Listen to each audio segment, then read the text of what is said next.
আচ্ছা, কে কে ভূত দেখতে খুব পছন্দ করেন আর ভূত দেখার জন্য ভূতের বাড়ি রেস্টুরেন্টে চলে যান? আমরা কিন্তু প্রায়ই যাই। Welcome to my channel. আশা করছি আপনারা সবাই খুব খুব ভালো আছেন। আলহামদুলিল্লাহ আমরাও বেশ ভালো আছি। আমাদের লাস্ট কিছুদিন একেবারে বাইরে যাওয়া হচ্ছিল না, তো সেদিন আমরা ভেবেছিলাম ডিনারটা বাইরেই করব। তো ভূতের বাড়িতে চলে গিয়েছিলাম। আর রুমাইসা আয়নরা ভূতের বাড়িতে যেতে খুব পছন্দ করে, কারণ এখানকার ভূত দেখতে তাদের খুব ভালো লাগে। এবং আমার ছেলে একেকবার যেয়ে একেকটা ভূতের নামে এক গাদা গল্প নিয়ে আসে, তারপর সেগুলো নিয়ে আমাকে ১ মাস অন্ততপক্ষে বকবক করে জ্বালাতে থাকে। আজকেও সেম ছিল।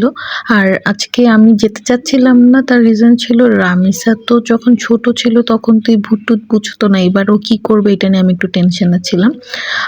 ও খুব একটা জ্বালায়নি, এনজয় করেছে। শুধু যখন ভূতগুলো মানে সাউন্ড হচ্ছিল, মিউজিকটা বাজছিল তখন একটু ভয় পেয়েছিল। আমি ওকে কোলে নিয়ে আড়াল হয়ে গিয়েছিলাম। তো আড়াল থেকেও তাকে ভূতের ডান্স দেখছিল আর হাত নাড়ছিল। তো সেই সময় আমি আর ওর রিঅ্যাকশনটা ক্যাপচার করতে পারিনি। তো এই যে রামিসা বুড়ি খেলছিল, এটা না আমাদের মিরপুরের রূপনগরের এখানে। আগে আমি যেতাম হচ্ছে ১১ নাম্বার যেটা আছে ওইটা থেকে এটা না বেশ সুন্দর, পরিষ্কার, পরিপাটি এবং গুছানো। খুব ভালো লেগেছে। এরপর থেকে ইনশাল্লাহ আমরা গেলে রূপনগরেরটাতেই যাব। তো এখানে আয়ন, রুমাইসা, রামিসারা খেলছিল। রামিসা এই দোলনাটা খুব পছন্দ করেছিল, যতটুকু সময় ছিল এখানেই বসেছিল। আর আমার ছেলেমেয়েরা তো ছিলই। তো আমার বাচ্চারা না, কেন জানি আমার ছেলে একেবারেই স্যুপ পছন্দ করে না। ও ছাড়া আমরা সবাই স্যুপ খুব পছন্দ করি। এই ছেলেটা মানে খাবার নিয়ে এত চুজি। যাই হোক, এখানে খাবার সবগুলোই মজা ছিল। শুধু সবাই বলেছে বিফ সিজলিংটা অনেক বেশি ঝাল ছিল এবং রাকিব বলেছে আমার বিফ সিজলিং বেশি ভালো হয়। সো এই রেস্টুরেন্টে কেউ যদি আমার এই ভিডিও দেখে থাকেন, আপনারা আমাকে এখানে শেফ হিসেবে নিতেই পারেন। আপনাদের বিফ সিজলিং আমার থেকে বেটার আপনাদের শেফ রান্না করতে পারে না।